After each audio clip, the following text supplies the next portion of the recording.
Vamos a ver, en el libro de Esther, lo tenemos en pantalla, vamos a ver el tema que nos está presidiendo hoy y que tiene que ver con el hecho de ser valientes. Estamos desde hace un tiempo meditando en la palabra de Dios bajo un tema que es importante, es cómo servir a Dios.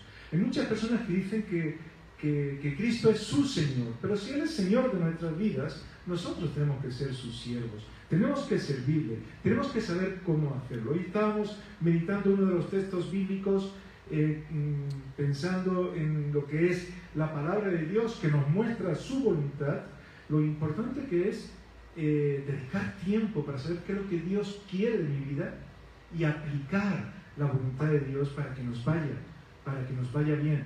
Por eso Pablo le decía a Timoteo, y veíamos eso en la clase de discipulado, procura presentarte delante de Dios como aprobado, no suspenso. Hoy día los estudiantes tienen mucho temor de que se les suspenda, ¿verdad? De que no hayan hecho bien las cosas y que se les suspenda. Pero a veces se nos olvida lo importante que es estar aprobados delante de Dios, como obreros que usan bien la palabra, la escritura, esa escritura que es la verdad, dice Pablo cuando escribía aconsejando a Timoteo. Porque si queremos servir a Dios, tenemos que saber cómo. Y una de las formas con las cuales tenemos que servir a Dios es con valentía. Dios nos llama a ser valientes. Vamos a leer en este pasaje de Esther, que es una fracción del capítulo 9 del libro de Esther. Esther es un libro que se escribe en una situación en la que el pueblo de Israel, después de estar un tiempo cautivo en Babilonia, se le da la oportunidad de salir a Jerusalén, pero otros irían a otros lugares. Y Esther estaría pues en otra situación, viendo cómo también parte de su pueblo necesitaba ayuda y cómo ella se siente llamada para actuar con valentía y hacer aquello que era recomendable. Os invito a que vayáis conmigo al capítulo 9 del libro de Esther, los versículos 24, vamos a ver 24 al 28 nada más. Y ahora lo comentamos en qué contexto están estos 4 versículos que vamos a leer del capítulo 9 de Esther.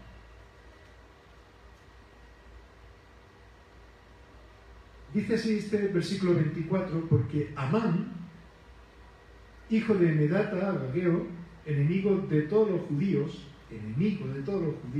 había ideado contra los judíos un plan para destruirlos, y se había echado pur, que quiere decir suerte, para consumirlos y acabar con ellos.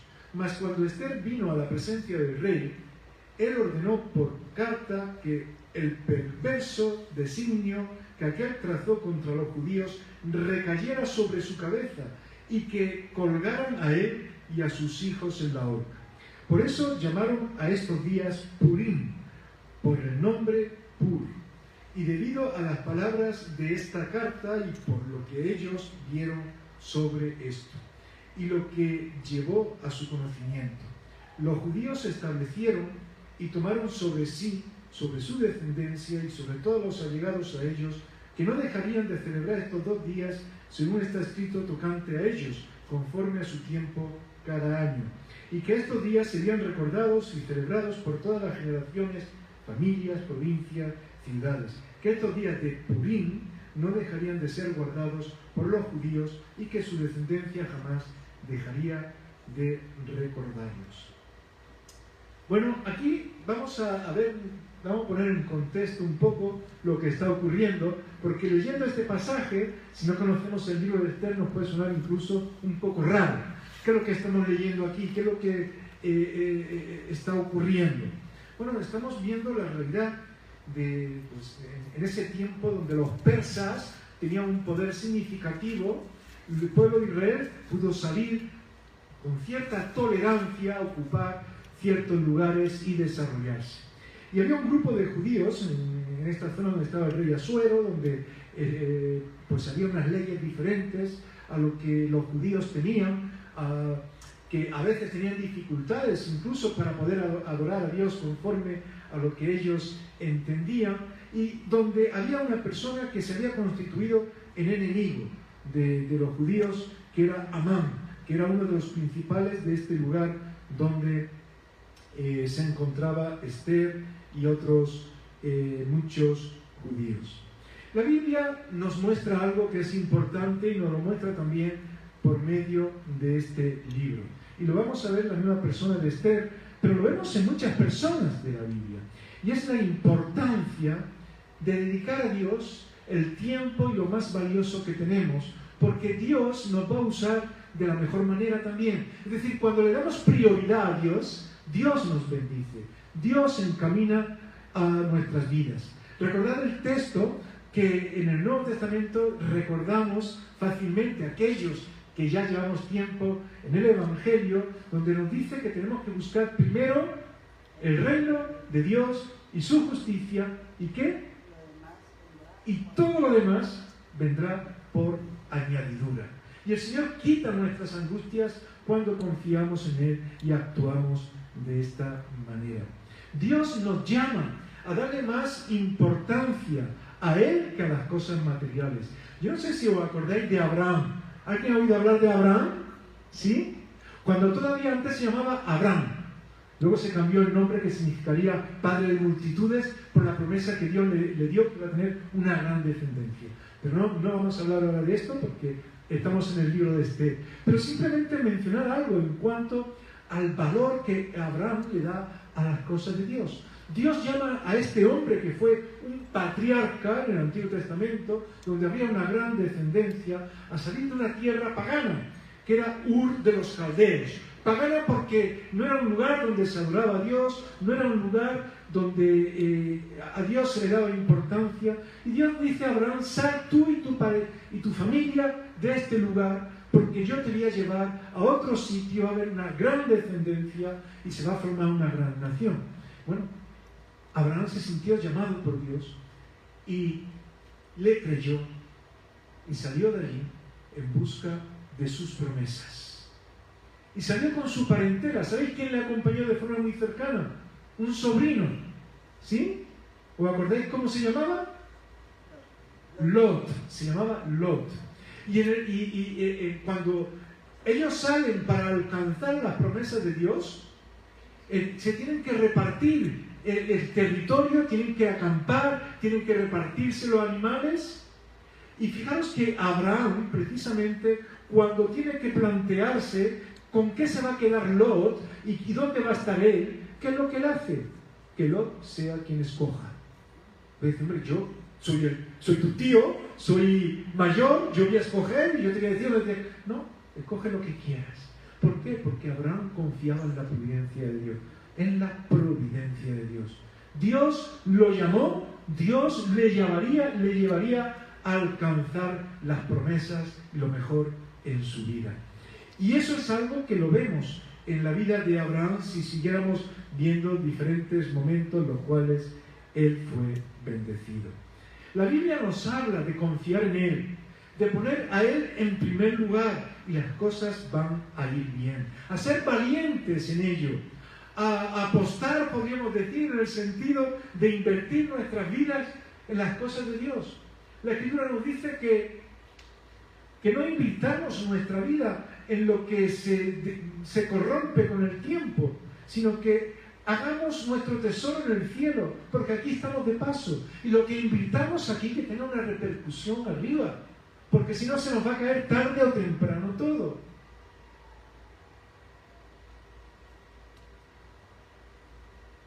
Muchas veces queremos ser prosperados y tomar atajos que no nos ayudan en nada. La Biblia nos enseña que tenemos que ser árboles fuertes. ¿Un árbol fuerte crece en un momento? No. Lleva tiempo, ¿verdad? Y sus raíces se tienen que desarrollar. Y nos invita a ser árboles junto a ríos. Y sabemos que Dios es nuestro río, que el Espíritu Santo, dice la Biblia, que es como esa corriente de agua viva. Y un cristiano tiene que ser un árbol con raíces junto a las cosas de Dios.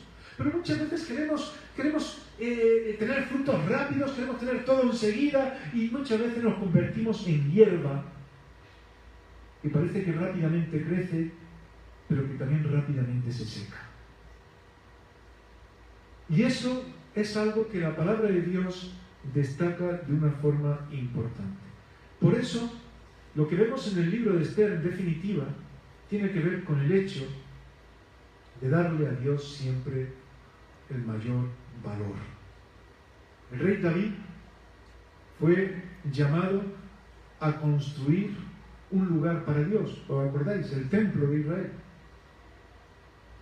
Fue llevado para construir un altar inicialmente y Dios lo llevó a un lugar donde había un personaje que se llamaba Araúna, que era jebuseo, y fue para que le diera maderas para construir ese altar. Y cuando fue a comprarlas le dijo a Araúna: yo te las regalo, si es para un altar para Dios, yo te las regalo. ¿Y qué le dijo David? Yo no voy a tomar nada gratis para Dios, sino que para Dios yo tengo que adquirir aquello que me cueste. A veces nosotros queremos que todo nos venga gratis. Y la salvación que Dios nos da es gratis, pero tuvo un gran precio. Y la pagó Cristo por nosotros. El Evangelio tiene su valor y nosotros tenemos que invertir en ello nuestras propias vidas.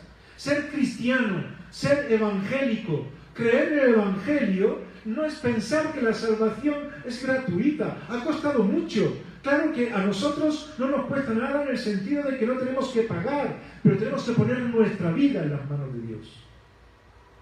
Y eso es invertirlo todo. Pero cuando lo hacemos así es que Dios nos bendice. Ser cristiano, vamos a ver en el libro de Esther que significa esforzarnos. No sé si funciona.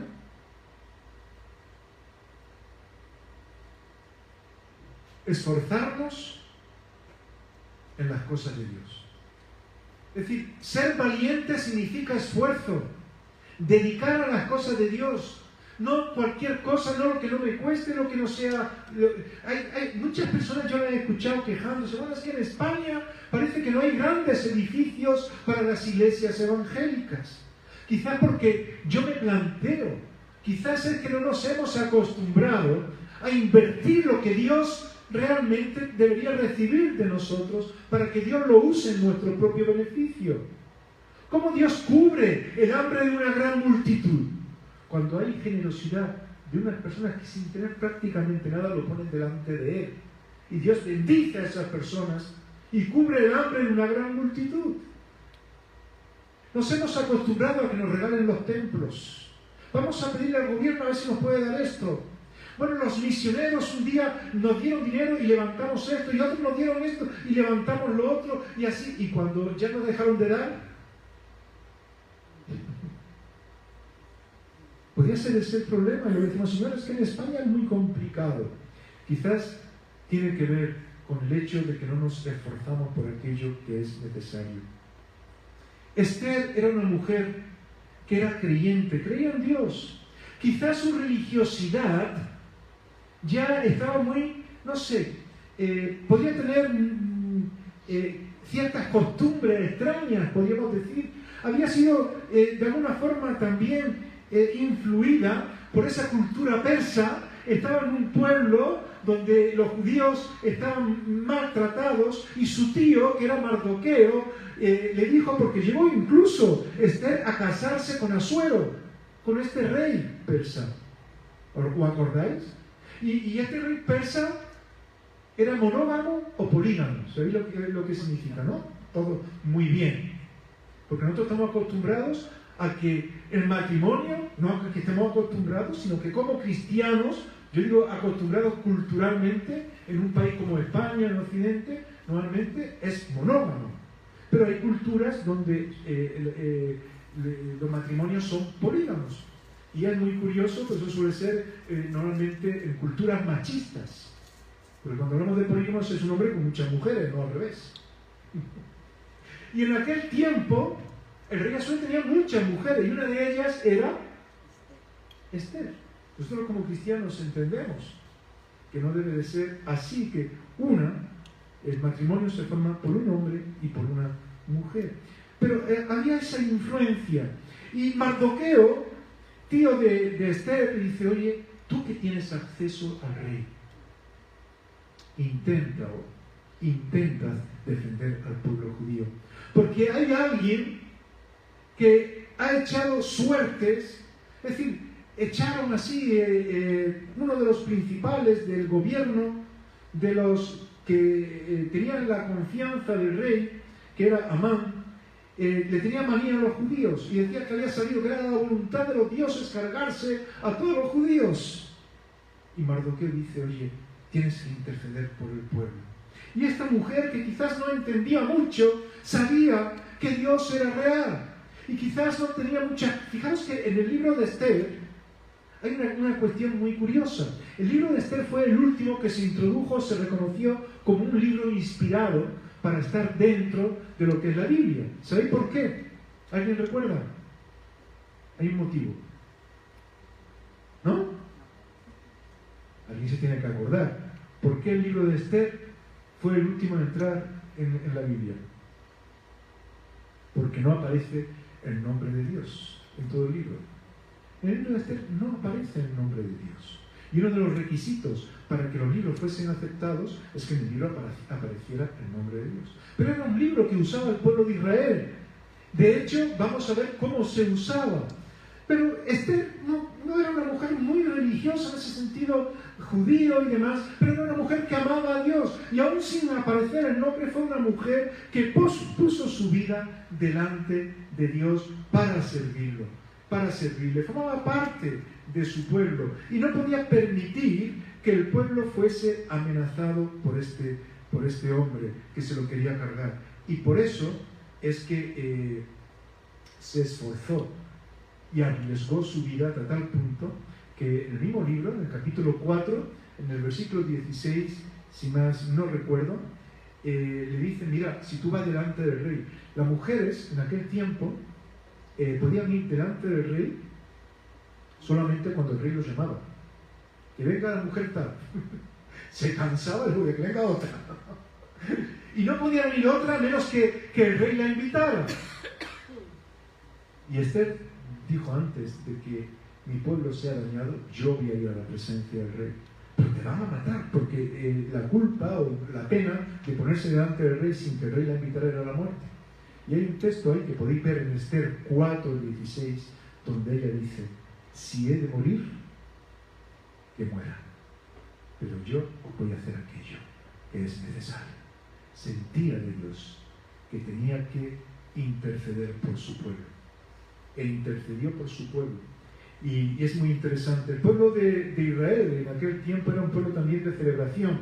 De hecho, podemos decir que los cristianos tenemos que ser un pueblo también de celebración. El pueblo de Israel tiene muchas fiestas, porque en el Antiguo Testamento se promulgaban muchas fiestas que en realidad estaban dirigidas a Cristo. Y hoy, cuando los cristianos se reúnen, celebramos que Cristo vive. Esa es nuestra gran fiesta en todos los aspectos, que en Él hay vida. Pero fijaros que los judíos, hasta la fecha de hoy, siguen celebrando el día de Purim, que significa echar suertes. Porque a un tal Amán se le ocurrió decir que la suerte que se echó era que los judíos murieran.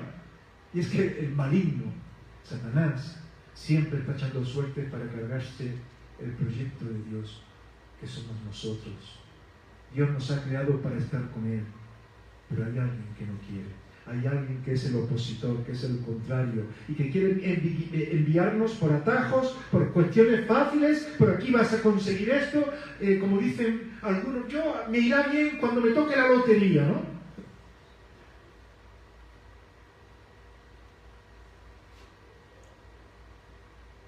Recuerdo un cristiano que decía algo así, ¿cómo que a ti te va a tocar la lotería? Y otro decía, ¿pero qué va? Si ni siquiera juega. Digo, porque no tendría que jugar, ¿cómo voy a jugar si soy cristiano? Pero nosotros no confiamos en el juego, confiamos en Dios.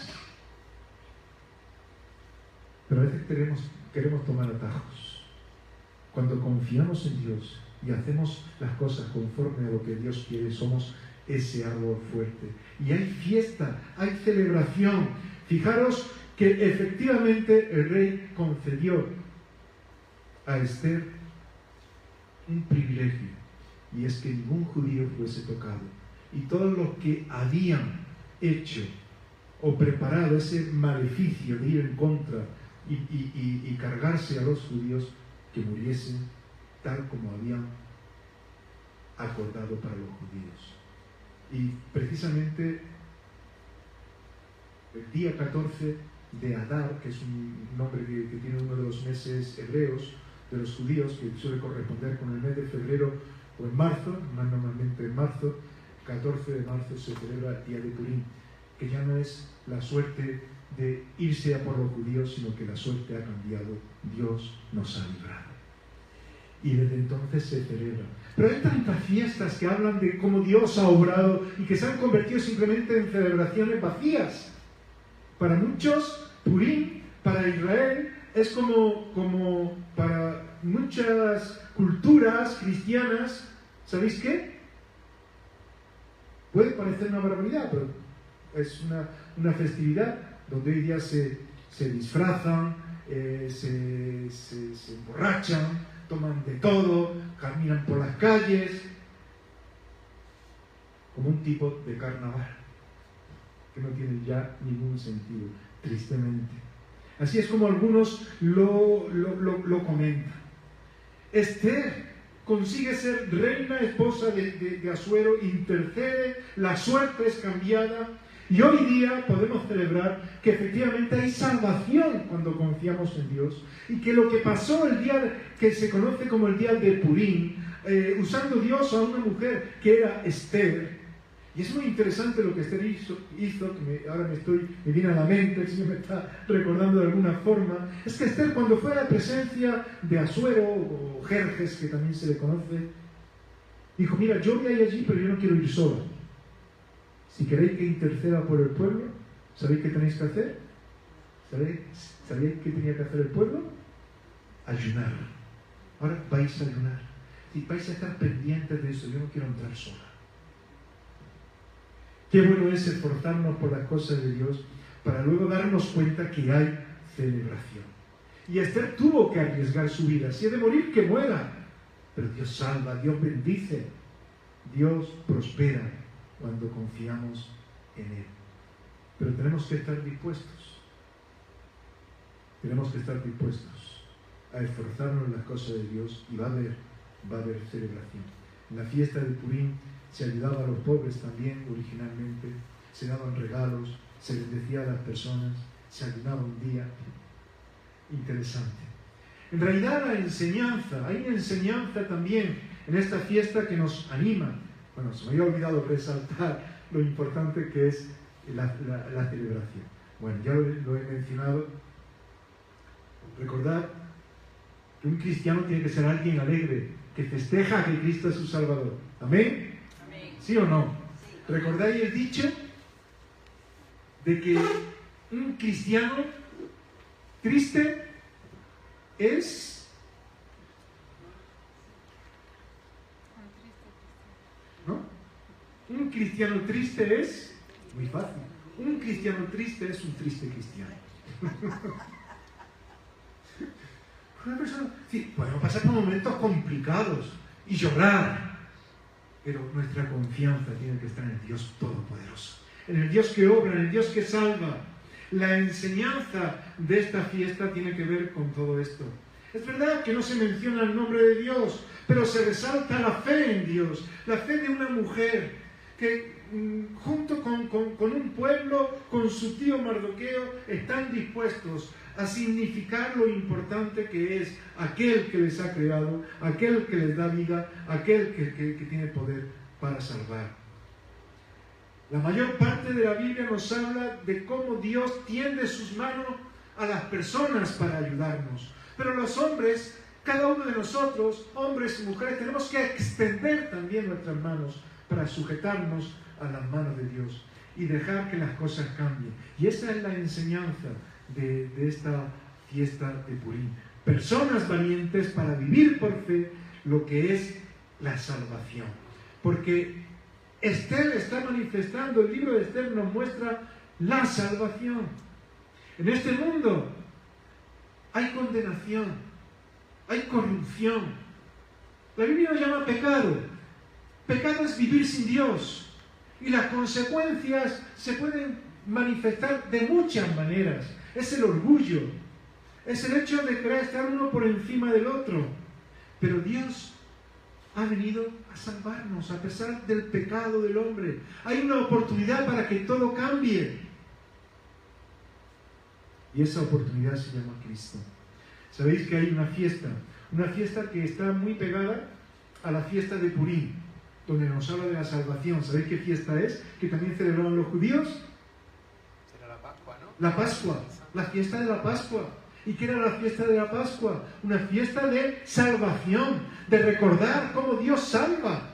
Cuando salía el pueblo de Egipto, cuando había una plaga, un tipo de peste que estaba cargándose a los primogénitos de cada familia, Dios dice a su pueblo: quedaros en casa, tomar un cordero, untar las puertas todo eso estaba señalando a Cristo. Untar los dinteles, los marcos de las puertas con la sangre del cordero, comerlo juntos como familia, confiar en Dios, porque a vosotros no os afectará. Y de hecho la palabra Pascua significa pasar de largo la mortandad. Pasar es Pascua.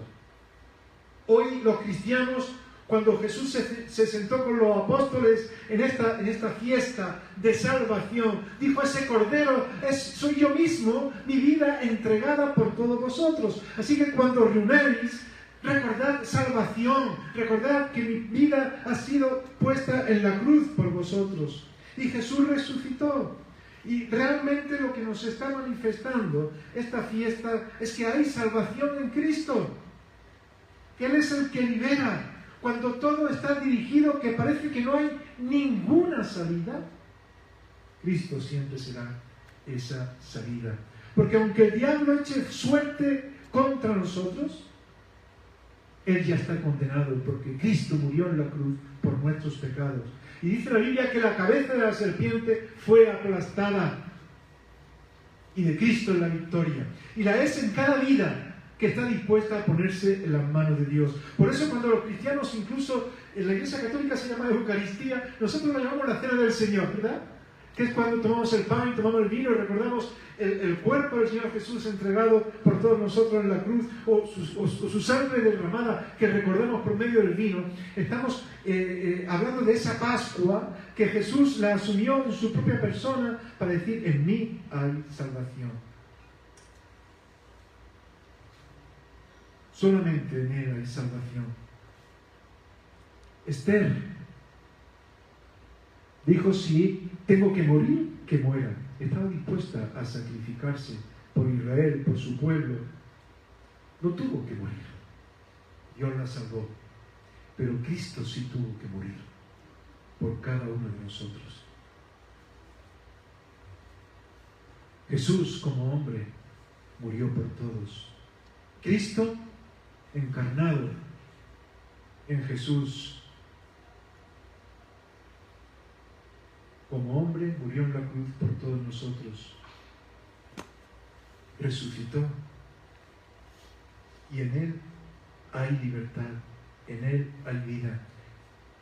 Puede haber muchas situaciones en las que tú te puedes ver y sentir condenado. No saber qué hacer. Dios te llama a ser valiente. Enfrenta el problema. Vete delante del rey que sea. Ni Amán ni sus seguidores podrán contra un hijo de Dios cuando estamos dispuestos a ser valientes y decir que Él es nuestro Dios, que Él nos va a salvar. Él es nuestro Redentor. ¿Sabéis lo que significa la palabra Redentor? El que libera. Redimir es liberar, es desatar. Él es el que te desata de todas las condenas que pueden haber por lo trastocada que pueda estar tu vida. Y en Él hay libertad. Pero me gustaría que también nosotros estemos dispuestos, y quizás esto sea, hay que explicarlo, si no se puede entender como algo un poco raro. Nosotros también tendríamos que estar dispuestos a redimir, hemos dicho que significa liberar, a redimir al Redentor, que es Cristo en nuestras vidas. Es decir, a darle libertad a Cristo en nuestras vidas, a dejar que Cristo haga su voluntad en nuestras vidas, a dejar todo eso que nos ata, todas esas costumbres que son inadecuadas, e ir delante de quien sea y decir: yo soy un hijo de Dios, tengo que ser obediente, y si me he equivocado en esto, si he permitido que todo esto que no corresponde a Dios, que han sido atajos que yo he intentado tomar, si todo esto me sigue afectando, lo pongo delante de Dios.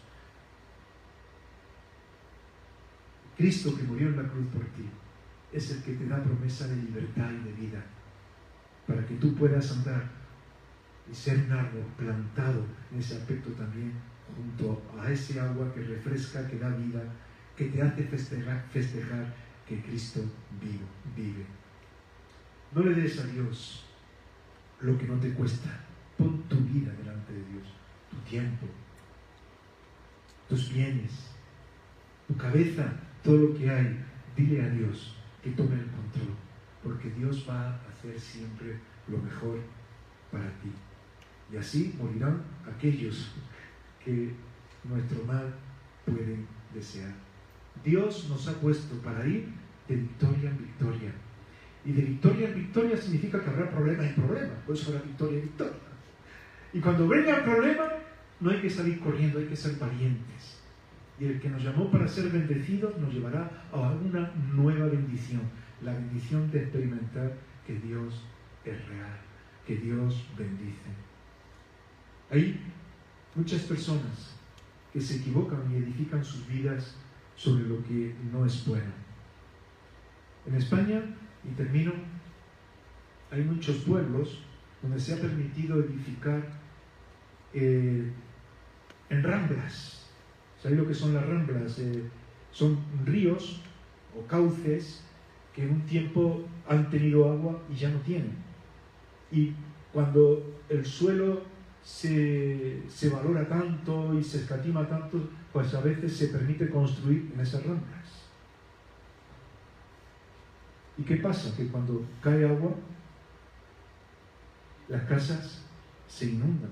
Y decimos: uy, con todo lo que ha pasado, pero ¿cómo se ha permitido construir ahí?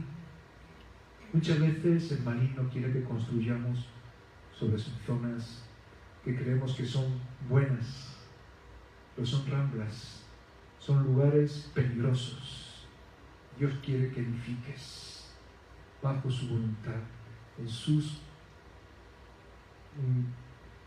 direcciones, en lo que Él tiene para ti, y Él tiene algo para cada uno de nosotros. Y en un momento dado, quizás ahora, Dios te puede estar diciendo: es tiempo de confrontar los problemas y ser valiente. Dale a Dios lo que más cuesta, tu propia vida. Él te va a bendecir, Él te va a salvar, Él te va a ayudar. Vamos a tener un momento de oración. Me gustaría que estuviéramos ya con esa actitud, orando a Dios, pidiendo que Él, que es el Dios Todopoderoso, Padre, Hijo y Espíritu Santo, que no falla, que no se equivoca, que tiene todo el poder para hacer aquello que es bueno en tu vida, que Él pueda hoy tener control sobre tu vida, que puedas redimir a Cristo en tu vida, al Redentor, que le des libertad en tu vida, que el Espíritu Santo te llene y te lleve a lo mejor.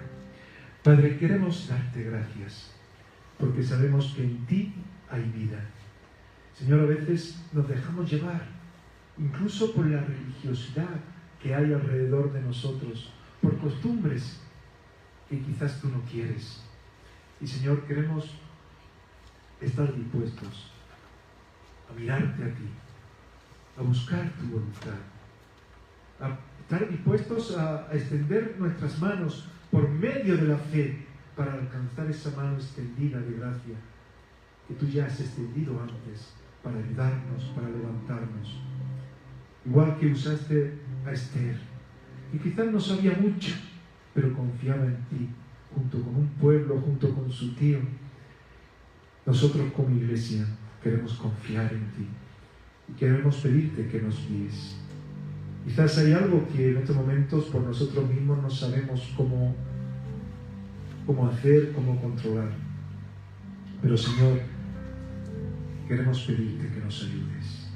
Queremos pedirte que tu Espíritu Santo nos haga ver qué es lo importante y que hoy declaremos que somos tus hijos y que si no lo somos, que si hay alguien que todavía no lo es, que pueda decir: yo quiero que Cristo sea mi Señor, quiero ser valiente y dejar de vivir de cosas religiosas para vivir una relación personal con Dios y mostrar que en Él hay perdón, que en Él hay vida, que en Él hay salvación y que Él me va a usar para que otros sean bendecidos. Queremos poner nuestras vidas, Señor, delante de ti. Haz tu obra como tú quieres, en el nombre de Jesús.